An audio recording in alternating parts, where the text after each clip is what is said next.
By watching this short video, you will be able to prove to yourself that the Bible is repulsive. The Bible is so repulsive that it has no place in a modern civilized society. Example 1. The vast majority of Americans believe that God exists, that Jesus is His Son, and that God Himself gave us the Bible and the Ten Commandments. In fact, Supreme Court Justice Scalia has said that 99% of Americans believe in the Ten Commandments.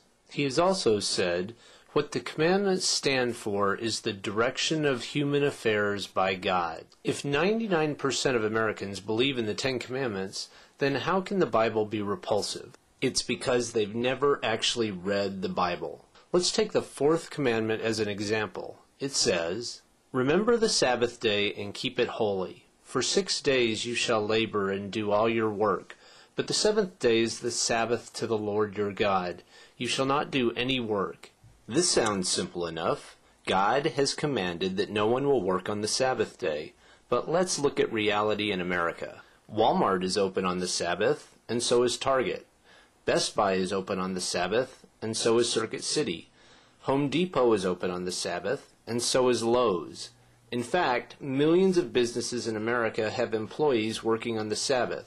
Even Family Christian Stores has employees working on the Sabbath. So this is a clear-cut situation. God has told us not to work, yet we work. What should we do with everyone who breaks the fourth commandment? Here's the fascinating thing.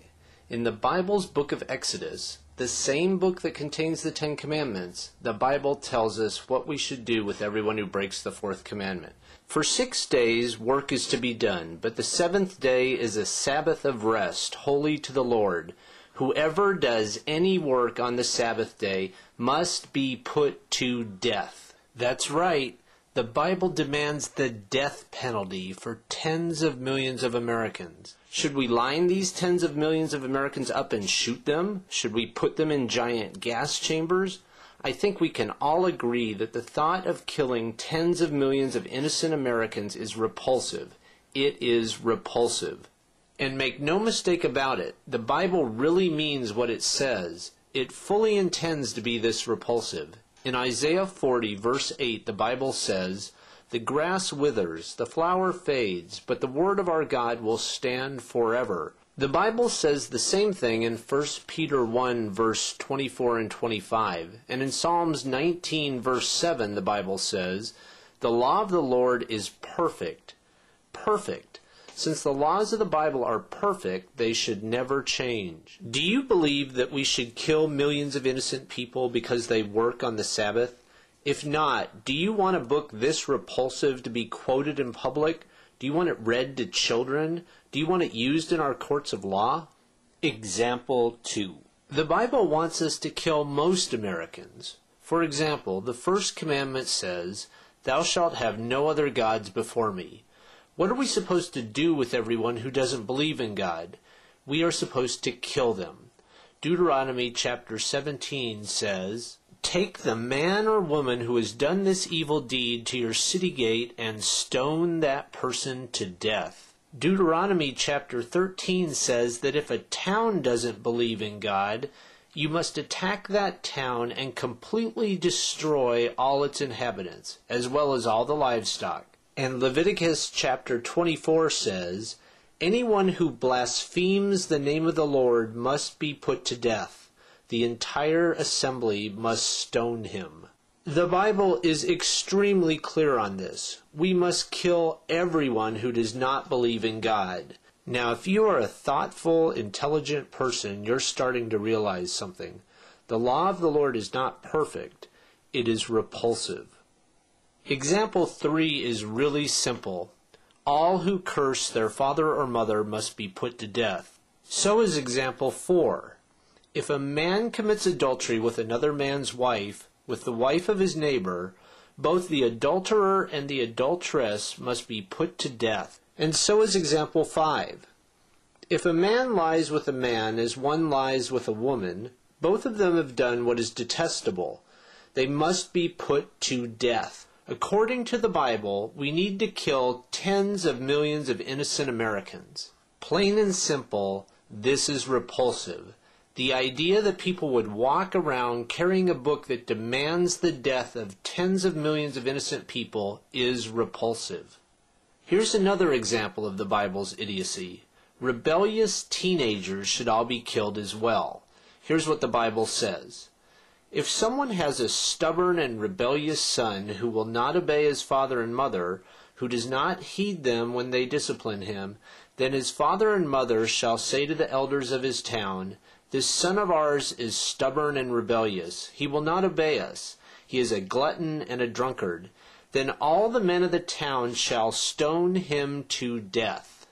Example 7 comes straight from Jesus. In Matthew 18, verses 7 through 9, Jesus says, If your hand or your foot causes you to sin, cut it off and throw it away. It is better for you to enter life maimed or crippled than to have 2 hands or 2 feet and to be thrown into eternal fire. And if your eye causes you to sin, gouge it out and throw it away. This passage is repulsive on at least 3 different levels, but let's focus on the first one. Jesus is an idiot. Cutting off your hand or gouging out an eye accomplishes nothing.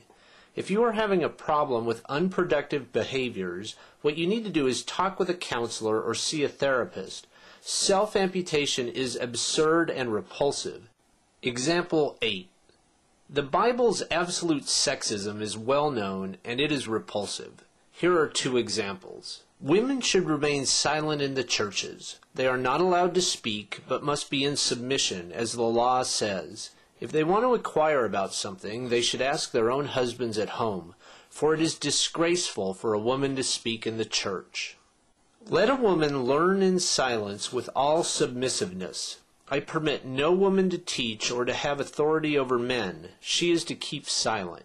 We can find dozens of verses that are just as sexist throughout the Bible. The Bible's sexism is both ridiculous and repulsive.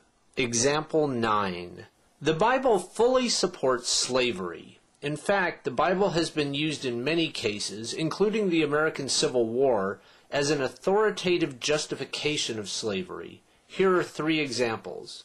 Your male and female slaves are to come from the nations around you. From them you may buy slaves. You may also buy some of the temporary residents living among you and members of their clans born in your country, and they will become your property. You can will them to your children as inherited property and can make them slaves for life. Now look at this. If a man beats his male or female slave with a rod and the slave dies as a direct result, he must be punished. But he is not to be punished if the slave gets up after a day or 2, since the slave is his property. In the New Testament we find this. Bid slaves to be submissive to their masters and to give satisfaction in every respect. They are not to be refractory nor to pilfer, but to show entire and true fidelity. As you can see, the Bible is extremely clear on this. Buying and selling slaves is fine. Beating slaves is fine. Slaves are to show entire and true fidelity. If you are a normal, intelligent person, you are extremely clear on something else. The entire idea of slavery is repulsive. Example 10. The Bible is riddled with repulsion. Take, for example, this verse. Anyone who is captured will be run through with a sword. Their little children will be dashed to death right before their eyes. Or what about this? They shall fall by the sword, their little ones shall be dashed in pieces, and their pregnant women ripped open. Or this, kill every male among the little ones, and kill every woman who has known man by lying with him. But all the young girls who have not known man by lying with him, keep alive for yourselves. You have probably gotten the picture by now. The Bible is repulsive. You have seen 10 graphic examples of repulsion in this short video. You can find hundreds of verses like these throughout the Old and New Testaments. We currently use the Bible throughout American society. We do that in large part because most Americans have never read the Bible and have no idea how disgusting it is. We read from this book at weddings and funerals. We force people to put their hands on this book in court. We find copies of the Bible in nearly every hotel room in America. But now you know the truth. The Bible demands that we kill everyone who works on the Sabbath. The Bible commands us to kill teenagers who drink too much. The Bible empowers us to enslave people of other nations. The Bible commands that we oppress women and kill people who happen to be homosexual. A book this repulsive has no place in our society. It is time for the thoughtful, intelligent people of this nation to acknowledge this simple fact and then act on it. Would you like to learn more? Please visit godisimaginary.com and whywon'tgodhealamputees.com.